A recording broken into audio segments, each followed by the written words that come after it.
അടുത്ത ഏതാനും വർഷങ്ങൾക്കകം ദുബായ് എമിറേറ്റുകളിലെ ബീച്ചുകളിലേക്കുള്ള നമ്മുടെ ഓരോ സന്ദർശനവും തികച്ചും വ്യത്യസ്തമായിട്ടുള്ള ഒരു കോൺസെപ്റ്റ് ആയിരിക്കും നമുക്ക് പകർന്ന് നൽകുക എന്നാണ് ദുബായ് മുനിസിപ്പാലിറ്റി പറയുന്നത്. അപ്പോൾ അടുത്ത ഒരു 4 വർഷത്തിനകം 2030-നകം മിക്ക ബീച്ചുകൾ കേന്ദ്രീകരിച്ചും ദുബായ് മുനിസിപ്പാലിറ്റി വിഭാവനം ചെയ്യുന്ന വലിയ രീതിയിലുള്ള മാറ്റങ്ങൾ യാഥാർത്ഥ്യമാകും എന്നാണ് മുനിസിപ്പാലിറ്റി തന്നെ പറയുന്നത്. ഇപ്പൊ തന്നെ 500 മില്യൺ ദിർഹത്തിലധികം ചെലവഴിച്ച് ഉംസുഖിം ബീച്ച് നവീകരണവുമായി ബന്ധപ്പെട്ട വാർത്തകൾ കഴിഞ്ഞ ദിവസം നമ്മൾ കേട്ടതാണ്. ജുമൈറ 1 ബീച്ചിന്റെ നവീകരണം പൂർത്തിയായി കഴിഞ്ഞിരിക്കുന്നു. ഇപ്പൊ ജുമൈറ ബീച്ചിലേക്ക് എത്തുമ്പോൾ തന്നെ ബീച്ച് ലൈഫെന്നും ബീച്ചെന്നും ഒക്കെ കേൾക്കുമ്പോൾ നമ്മുടെ ഇതുവരെയുള്ള പരമ്പരാഗത കാഴ്ചപ്പാടുകളെ മാറ്റിമറിക്കുന്ന തരത്തിലുള്ള നൂതന സൗകര്യങ്ങൾ നമ്മളെ അവിടെ കാത്തിരിക്കുന്നു എന്നാണ് മുനിസിപ്പാലിറ്റി തന്നെ സൂചിപ്പിക്കുന്നത്. രാത്രികാല നീന്തലിന് കൂടുതൽ അവസരം ഒരുക്കിക്കൊണ്ട് സ്മാർട്ട് ലൈറ്റിംഗ് സംവിധാനം കടൽ തീരത്ത് മുഴുവനും വരുന്നു. ഓൾ സീസൺ ബീച്ച് എന്ന് പറയുന്ന ഒരു കോൺസെപ്റ്റ്, ഫ്ലോട്ടിംഗ് ബ്രിഡ്ജുകൾ കൂടുതലായി വരുന്നു, ട്രാക്സ് വരുന്നു, AI പവേർഡ് റെസ്ക്യൂ ടെക്നോളജി വരുന്നു, 38 മീറ്റർ ഉയരത്തിൽ ഒബ്സർവേഷൻ ടവറുകൾ വരുന്നു.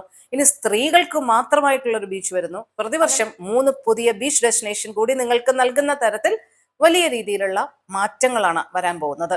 ഇപ്പോൾ 21 കിലോമീറ്റർ ബീച്ച് ലെങ്ത് എന്ന് പറയുന്നത് 105 കിലോമീറ്റർ ലെങ്താക്കി മാറ്റുന്ന തരത്തിലുള്ള വികസന പദ്ധതികളാണ് വരുന്നത്. ഇതിൽ ഹത്ത മലനിരകൾക്കിടയിൽ പൂർത്തിയായിക്കൊണ്ടിരിക്കുന്ന ആർട്ടിഫിഷ്യൽ ക്രിസ്റ്റൽ ലഗൂൺ എന്ന് പറഞ്ഞിട്ടൊരു കോൺസെപ്റ്റ് ഉണ്ട്. അവിടെ ചെല്ലുമ്പോൾ നമ്മൾ ഇതുവരെ കണ്ട കാഴ്ചപ്പാടേ ആയിരിക്കില്ല ബീച്ചുകളെ കുറിച്ച് നമുക്ക് നൽകുക എന്നാണ് മുനിസിപ്പാലിറ്റി തന്നെ പറയുന്നത്. അതൊക്കെ വ്യക്തമാക്കുന്നതാണ് ഇത്തവണത്തെ ദുബായ് വേൾഡ് ഗവൺമെന്റ് സമ്മിറ്റിൽ ദുബായ് മുനിസിപ്പാലിറ്റി സമർപ്പിച്ച blue green space road map എന്ന് പറയുന്നത്. 2030 ആകുന്നതോടുകൂടി ദുബായിലെ ഏത് ബീച്ചുകളിൽ പോയാലും ഞങ്ങൾക്ക് വ്യത്യസ്തമായിട്ടുള്ള ഒരു കാഴ്ചപ്പാട് അനുഭവവും അത് പ്രദാനം ചെയ്യും എന്നാണ് മുനിസിപ്പാലിറ്റി പറയുന്നത്. തൊഴിൽ തട്ടിപ്പിൽ കുടുങ്ങി പണം നഷ്ടമാകുന്ന എത്രയധികം പാവങ്ങളാണ് നമുക്ക് ചുറ്റുമുള്ളതെന്ന് നമുക്ക് എല്ലാവർക്കും അറിയാവുന്ന ഒരു കാര്യമാണ്. ആവർത്തിച്ച് പല തവണ പറഞ്ഞാൽ പോലും ഇത്തരം തട്ടിപ്പുകളിലേക്ക് അറിയാതെ വീഴുന്നവരാണ് അധികവും. എന്തായാലും Abu Dhabi family civil and administrative claims കോടതി ഇതുമായി ബന്ധപ്പെട്ട ഒരു കേസിൽ ഇങ്ങനെ തട്ടിപ്പിനിരയായ ഒരാൾക്ക് ആശ്വാസം നൽകിയിരിക്കുകയാണ്. തെറ്റിദ്ധരിപ്പിക്കുന്ന തൊഴിൽ പരസ്യം ഇൻസ്റ്റഗ്രാമിലൂടെ നൽകി പണം തട്ടിയ യുവതി പരാതിക്കാരന് 7000 ദിർഹം നൽകണമെന്നാണ് കോടതി ഉത്തരവിട്ടിരിക്കുന്നത്. ഇത് മാത്രമല്ല, നഷ്ടപരിഹാരമായിട്ട് അഡീഷണൽ ഒരു 7000 ദിർഹം കൂടി നൽകാനും കോടതി ഉത്തരവിട്ടിട്ടുണ്ട്.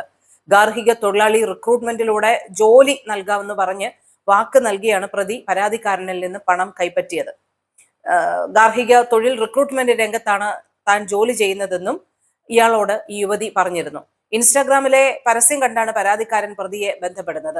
അപ്പൊ ജോലി ഉറപ്പ് നൽകിയ പ്രതി ആദ്യം 7000 ദിർഹം മുൻകൂറായി വാങ്ങി പ്രതിയുടെ അക്കൗണ്ടിലേക്കായിരുന്നു പരാതിക്കാരൻ പണം അയച്ചു നൽകിയത്. പണം നൽകിയതിനു ശേഷം ജോലി നൽകുകയോ പണം തിരിച്ചു നൽകുകയോ ചെയ്തില്ല. ഇതോടെ യുവാവ് സിവിൽ കേസ് ഫയൽ ചെയ്യുകയായിരുന്നു. ജോലി വാഗ്ദാനം ചെയ്തതിന്റെയും പണം നൽകിയതിന്റെയും ഒക്കെ ഡിജിറ്റൽ തെളിവുകളടക്കം യുവാവിന് സമർപ്പിക്കാനുണ്ടായിരുന്നു. അതിന്റെ ഭാഗമായിട്ടാണ് 7000 രൂപ ഈ വാങ്ങിയ തുക തിരിച്ചു നൽകാനും അഡീഷണൽ ആയിട്ട് ഒരു 7000 രൂപ നഷ്ടപരിഹാരമായി യുവതി നൽകണമെന്നും കോടതി ഉത്തരവിട്ടിരിക്കുന്നത്. General directorate of residency and foreign affairs DDRFയുടെ ഒരു മുന്നറിയിപ്പ് കൂടി വന്നിട്ടുണ്ട്.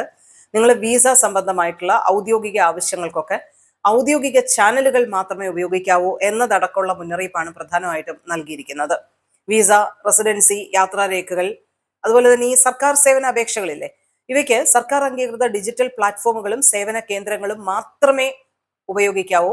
ഇടനിലക്കാരെയും ഈ വ്യാജ മാർഗങ്ങളും ഒഴിവാക്കണം എന്നുള്ള ഒരു ആവർത്തിച്ചുള്ള ഒരു മുന്നറിയിപ്പാണ് ഇവർ നൽകുന്നത്.